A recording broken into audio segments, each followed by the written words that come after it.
আবার এক বড় বিপদ নেমে এলো গীতাদের জীবনে। হ্যাঁ বন্ধুরা, গীতা এলএলবি সিরিয়ালের আজকের পর্বে আমরা দেখতে পাবো অগ্নিজিৎ বাবু ব্রজবালা দেবীকে মা বলে ডাকলে ব্রজবালা দেবী অগ্নিজিৎ বাবুকে খোকা বলে জড়িয়ে ধরে। তখন পাশ থেকে প্রলয় বলে এই দৃশ্য বাংলাতেই সম্ভব। কবি অনেক আগেই লিখে গেছেন ভাইয়ের মায়ের এত স্নেহ কোথায় গেলে পাবে কেহ। কিছুক্ষণ পর ব্রজবালা দেবী বলে আমাকেও মা বলে ডেকেছে, কিন্তু ওই দুষ্টু মেয়েটা কোথায় যে সারাক্ষণ আমার পাশে ছিল। তখনই সেখানে গীতা এসে বলে আমি এখানে ঠাম্মি। অন্যদিকে বড়বাবু হসপিটালে ডাক্তারবাবুর কাছে সিসিটিভি ফুটেজ চাইলে ডাক্তারবাবু বলে সিসিটিভি ফুটেজ তো নেই, ওটা কন্ট্রোল রুম থেকে গীতা এলএলবি নিয়ে চলে গেছে। এই কথা শুনে বড়বাবু গীতার উপরে প্রচন্ড রেগে যান। এদিকে গীতাকে সবাই বাড়ির ভিতরে আসতে বললে গীতা বলে আজকে আমাকে আর কেউ ডাকবেন না, ওনাকে ফিরিয়ে দেওয়ার কথা আমি ফিরিয়ে দিয়েছি। তাছাড়া উনি চান না আমি এই বাড়িতে থাকি, তাই চলে যাচ্ছি। কিন্তু এই বাড়ির বউ হিসাবে কোনো ইস্তফা নয়, আর না ইস্তফা দিচ্ছি অ্যাডভোকেট গীতা এলএলবি হিসাবে। অগ্নিজিৎ মুখার্জির কেসটা কিন্তু আমিই লড়বো।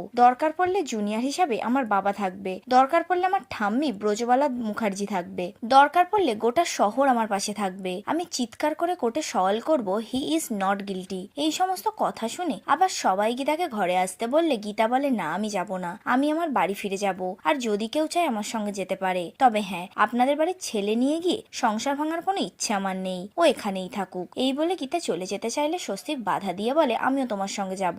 এরপরে গিনি বলে ওঠে আমিও যাব, চুকিয়ে দিয়েছি সমস্ত সম্পর্ক তো জামাইবাবুর সঙ্গে, অনেক অপমান সহ্য করেছি কিন্তু আর নয়, এই বাড়ির কেউ আমাকে মানুষ বলেই ভাবে না, তাই আমি এই বাড়ি ছেড়ে চলে যাব। তখন প্রলয় সাত্বিককে বলে তোর স্ত্রী বাড়ি ছেড়ে চলে যাচ্ছে, কিছু বল। এই কথা শুনে তানবি বলে যে যেতে চাইছে তাকে যেতে দাও, যে সম্পর্কটা পচে গেছে তাকে আর বাঁচিয়ে রাখার কোনো মানে হয় না। তখন গিনি বলে ডিভোর্স পেপারে সাইন করে দিতে হবে তো তাই দেবো। তখনই বড়বাবু গীতাকে ফোন করে বলে আপনি সিসিটিভির হার্ড ড্রাইভটা কি করে নিয়ে গেলেন, এই অথরিটি আপনাকে কে দিয়েছে, আপনি আর্জেন্ট ওই হার্ড ড্রাইভটা আমার কাছে পাঠিয়ে দিন। উত্তরে গীতা বলে আপনার গাড়িতে রাখা আছে, কপি করে রেখে এসেছি, আপনাকে শুধু একটাই অনুরোধ আপনি গিরগিটির মতো রং বদলাবেন না। পদ্মর মতো হাজারটা মেয়ের যেমন আমাকে প্রয়োজন ঠিক তেমন আপনাকেও প্রয়োজন, তাই প্লিজ পাল্টে যাবেন না বড়বাবু। এই বলে গীতা ফোন রেখে দেয়। এরপরে গীতাকে কেউ বস্তি থেকে খবর দেয় কিরণকান্তির লোকেরা তাদের বস্তি উচ্ছেদ করতে এসেছে। অন্যদিকে ভজন মিত্তির গীতাদের বস্তি উচ্ছেদের নোটিশ জারি করলে গীতার বাবা মা সহ বস্তির সবাই তার বিরুদ্ধে রুখে দাঁড়ায়। কিন্তু কিছুক্ষণ পর সেখানে কিরণকান্তি বাবু এসে বলে 72 ঘন্টা নোটিশ দিলাম, এটা কোর্ট অর্ডার, এখান থেকে সবাই উঠে যান, না হলে কিন্তু আমি বুলডোজার চালিয়ে দেবো, কথাটা মাথায় রাখবেন। তখনই সেখানে গীতা এসে বলে শুনেছি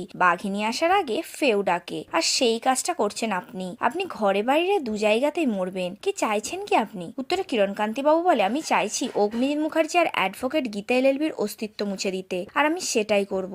এই বলে কিরণকান্তি বাবু চলে যায়। তখন ভজন গীতাকে বলে হাতে মাত্র 72 ঘন্টা, এই জায়গা খালি না হলে বুলডোজার চলবে। উত্তরে গীতা ভজনের হাত ধরে তার ঘড়ি দেখিয়ে বলে তোমার ঘড়িতে এখন বাজে বেলা 3টে, এর ঠিক 72 ঘন্টা পর তোমার মুখোমুখি হব আমি, আর সামনে থাকবে তোমার এই ফেউ কিরণকান্তি ব্যানার্জি। আর এখানেই আজকের পর্বটি শেষ হয়। গীতা এলএলবি সিরিয়ালের প্রতিদিনের আপডেট পেতে আমাদের চ্যানেলটিকে অবশ্যই সাবস্ক্রাইব করে রাখুন। ধন্যবাদ।